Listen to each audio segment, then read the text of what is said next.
The paper bags rustle against your legs as you walk across the parking lot. The handles stretch a little under the weight of notebooks, pencils, and new shoes packed inside. Somewhere nearby, a car door closes. A shopping cart rattles over the pavement. The late summer air still feels warm, but something has already changed. You can smell fresh cardboard before the bags are even opened. Inside the store, the floors shine beneath bright lights. Shelves stand neatly stacked with lined paper, lunchboxes, rulers, and boxes of crayons. Everything feels untouched, waiting. The school year has not arrived yet, but you can already feel it standing quietly around the corner.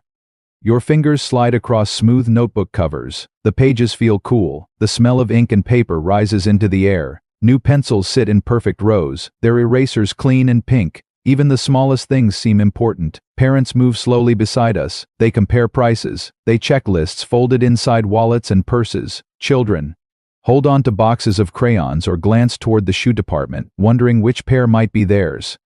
In the 1950s, many American families made this trip only once before school began. The shopping itself became part of the season. Outside, cicadas still sing in the trees. Summer has not completely left, yet every purchase feels like a small goodbye. A new notebook means new teachers. New shoes mean longer walks down unfamiliar hallways. A lunchbox means another year beginning.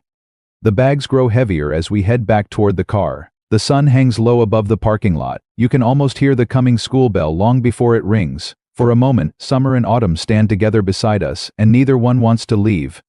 The bags rest quietly on the kitchen table now. Brown paper folded at the top, pencil boxes tucked beside notebooks, new shoes waiting in their cardboard boxes near the door. The house feels different simply because these things have arrived. For the next little while, you and I are going to walk back into this moment together.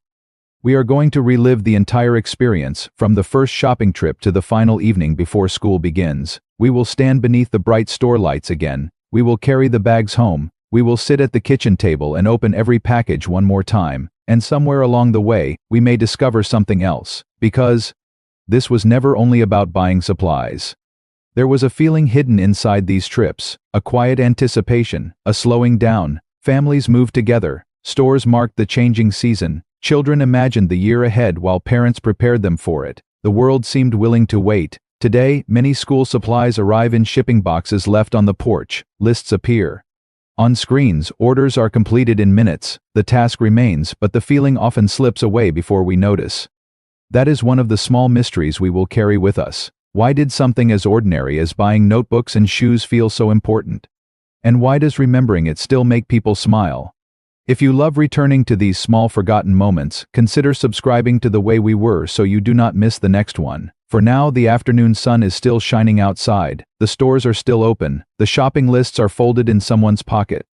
And somewhere ahead, waiting quietly for us, is that first step through the store doors. The morning begins with a folded piece of paper. It rests beside the sugar bowl on the kitchen table. The edges are slightly curled. A few items are written in careful pencil. Tablets, pencils, socks, shoes, perhaps a lunchbox if last year's one has finally worn out.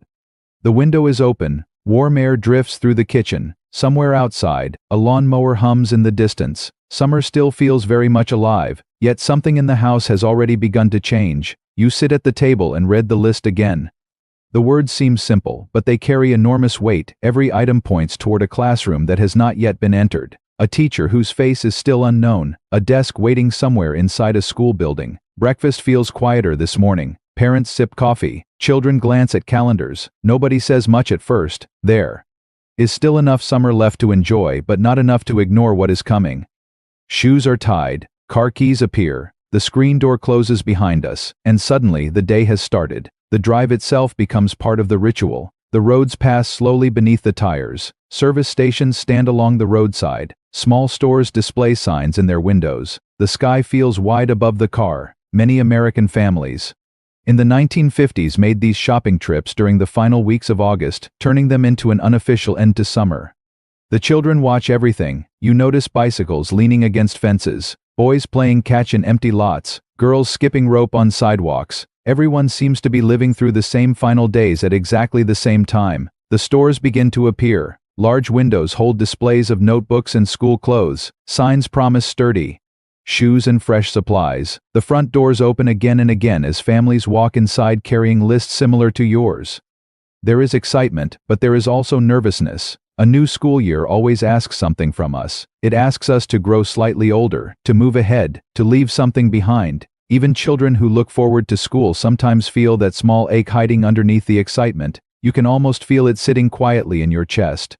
Inside the store, cool air replaces the summer heat. Floors shine beneath bright lights. The sounds change immediately. Footsteps echo. Shopping carts roll across polished tiles. Conversations drift between the aisles. Nothing has been chosen yet. Everything still waits. The school section stands ahead like a world of possibilities. Rows of notebooks, boxes of crayons, stacks of lined paper, packages of pencils arranged with perfect care. Children walk more slowly here. Hands reach toward things. Parents compare prices. Lists unfold from pockets and handbags. Decisions begin. Maybe you hold a pencil box and imagine placing it inside your desk. Maybe you look at a lunchbox decorated with cowboys or television characters. Perhaps you simply smell the paper and ink and realize that school is no longer far away. The shopping trip has not truly started, but the feeling has. And for many people, this first moment remains the strongest memory of all. Not the purchases, not the classrooms, simply that quiet realization that summer is gently stepping aside. If you grew up in this era, you remember this feeling. You stand between two seasons. One hand still holds summer, the other is already reaching for September. And then, slowly, it changes. The aisles begin to fill around us. At first, everyone moves slowly. Parents unfold lists once more. Children wander a few steps ahead, then return. The store hums with quiet voices and rolling carts. Somewhere nearby, a cash register rings. The sound echoes softly through the building. Now the shopping truly begins. You pick up a notebook and open it carefully. The pages feel smooth beneath your fingers. A fresh scent rises from the paper. Nothing has been written yet. No mistakes, no homework, no grades, only blank pages waiting for a year that has not happened. The pencil boxes sit nearby. Wooden pencils lie inside neat packages. Their points are perfectly sharp. Pink erasers rest untouched at the ends. You turn one in your fingers and imagine writing your name across the top of a notebook. Small things suddenly feel important. A ruler, a bottle of paste, a box of crayons, a pair of scissors. Every object seems to carry its own promise. Parents move with quiet purpose. They compare prices. They count items carefully. Money is not always plentiful. Every purchase matters. Some children receive exactly what is on the list and nothing more. In the 1950s, many schools provided supply lists directly to families before classes began, helping parents prepare for the year ahead. But even within those lists, there is room for wonder. Perhaps you are allowed to choose the color of your notebook. Maybe you can pick between two lunchboxes. Perhaps there is enough money left for a small treat before leaving. The shoe department waits nearby. This part feels different. Children sit on padded benches while clerks measure their feet with metal devices. New shoes carry a smell all their own: leather, rubber, cardboard. The clerk disappears into the back room and returns carrying boxes stacked in his arms. You try them on carefully. The shoes feel stiff at first. They shine under the lights. Parents ask you to walk a few steps. You look down at your feet and imagine walking into school wearing them. New shoes always seem slightly too grown up. You are still the same child, yet somehow you already feel older. The clothing department brings another quiet excitement. Shirts hang neatly from racks. Dresses sway gently beneath ceiling fans. Socks are folded into careful rows. Mothers hold garments against their children to judge the fit. The mirrors tell small stories. A boy adjusts his collar. A girl smooths a new skirt. Parents smile quietly. No one says it aloud, but everyone understands that these clothes will appear in school photographs. They will be worn on first days and special occasions. They will become part of memories not yet made. Outside the windows, summer continues.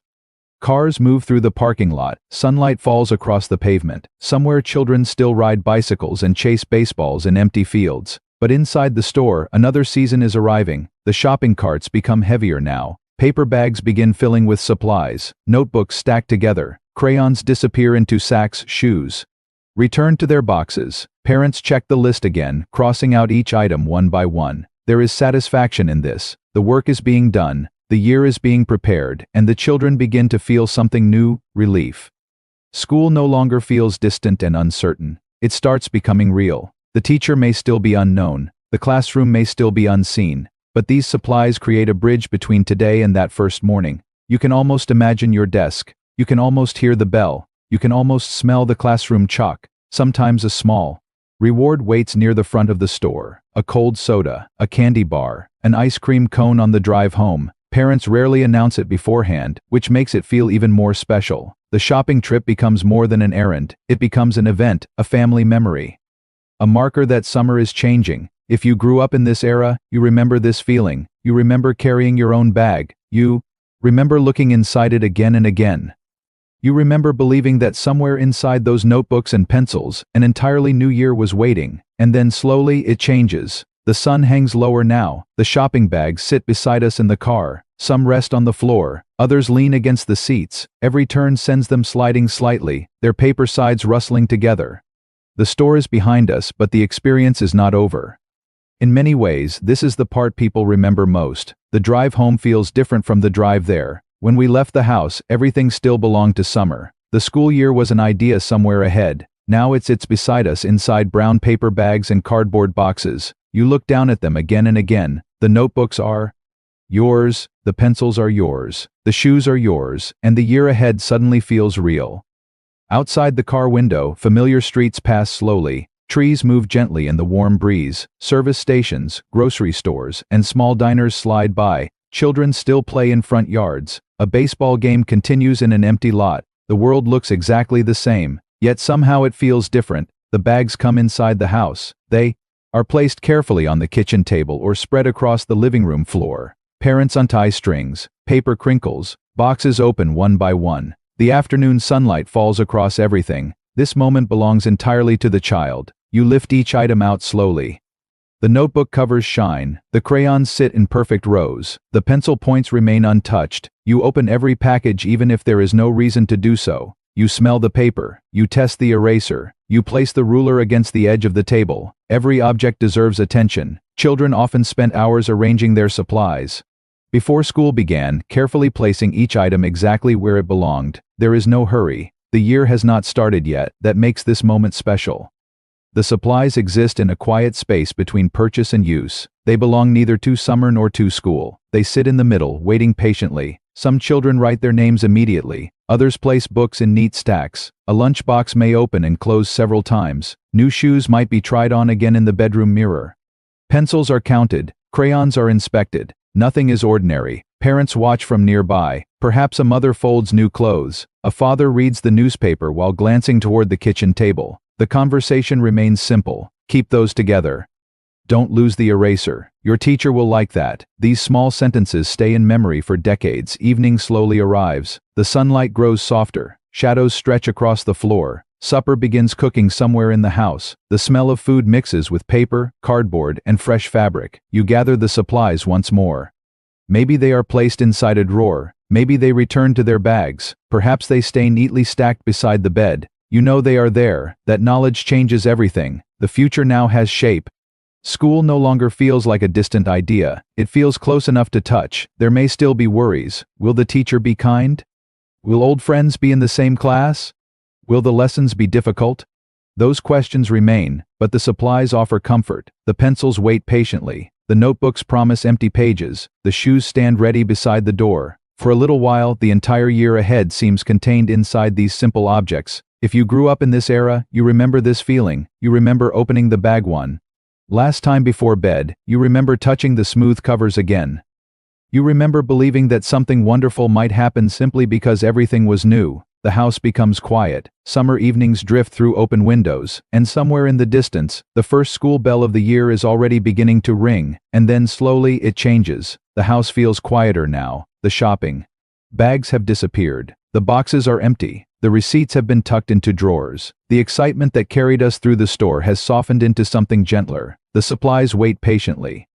A stack of notebooks rests on a bedroom desk. New shoes stand beside the closet. Pencils sit inside a box that has already been opened and closed a dozen times. The smell of fresh paper still lingers in the room. Outside, summer continues for a few more evenings. The sun sets a little earlier. Crickets begin singing sooner. The air feels slightly cooler after dark. Children still ride bicycles down the street, but the games end earlier now. Parents call everyone inside before the sky becomes completely dark. Something is ending. Everyone can feel it. The days after the shopping trip often move differently. There are still errands to finish. Haircuts may be scheduled. Clothes are washed and folded. Names are written carefully inside jackets and lunchboxes. In many American communities during the 1950s, schools often opened shortly after Labor Day, making those final summer days feel especially precious. The calendar quietly counts downward, one day left, then another.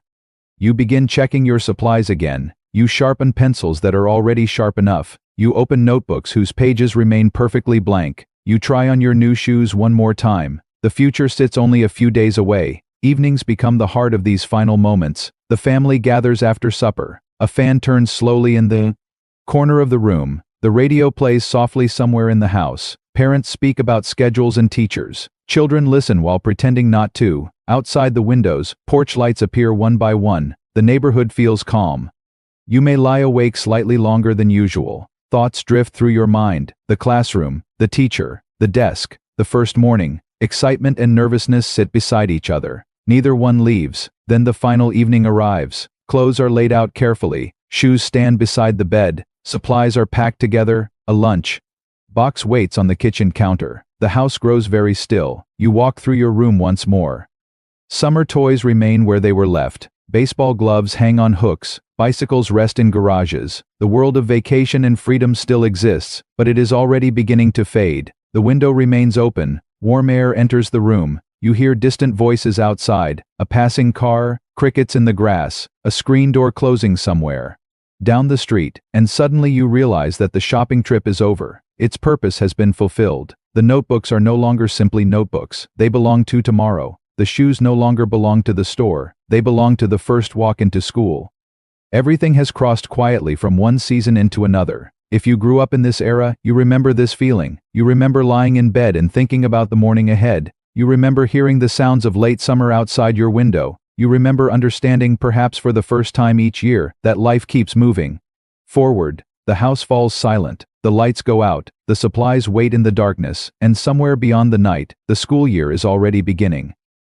Years pass quietly. The stores remain. The school lists still arrive. Children still need notebooks, shoes, and pencils. Yet something begins to change, little by little, almost too slowly to notice. The old shopping trips start to grow shorter.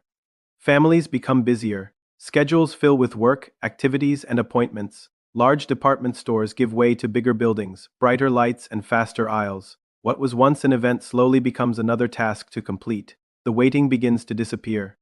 Television fills more evenings. New distractions arrive. The pace of life quickens. Parents have less time to wander through the aisles. Children often know exactly what they want before entering the store. The season itself feels different.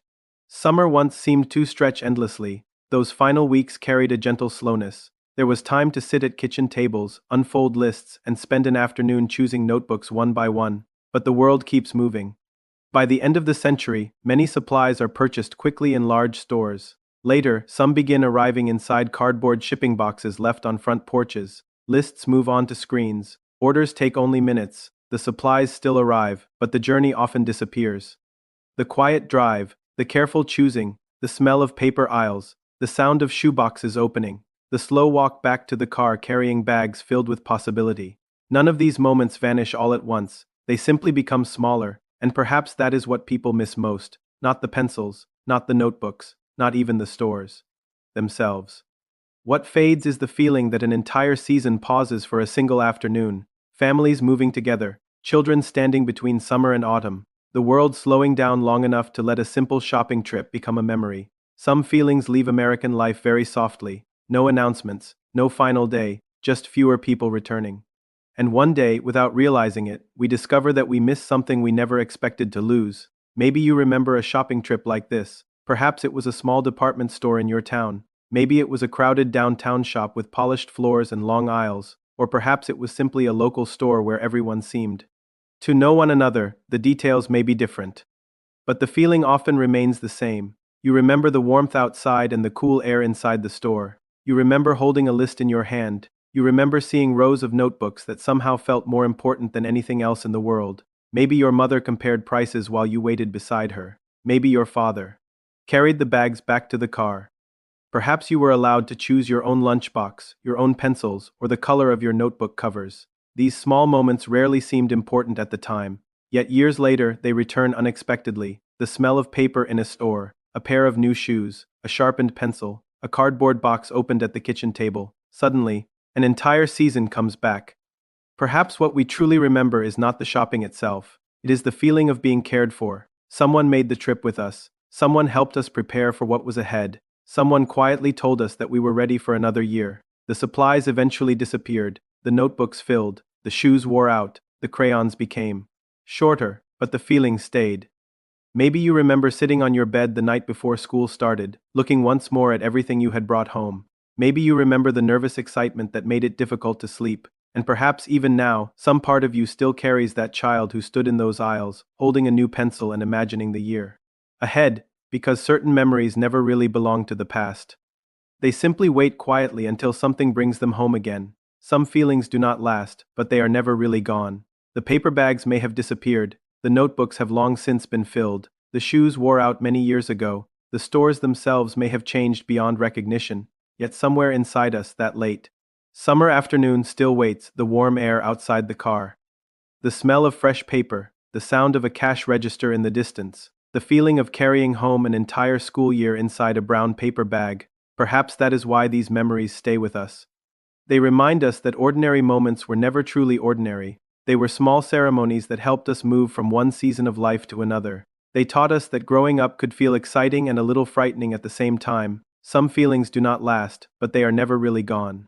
If this brought back a memory, leave a comment and share your own back-to-school shopping story. And if you would like to return to more forgotten moments like these, subscribe to The Way We Were and join us again. Before you go, think about one small moment from your own childhood that the world seems to have quietly left behind.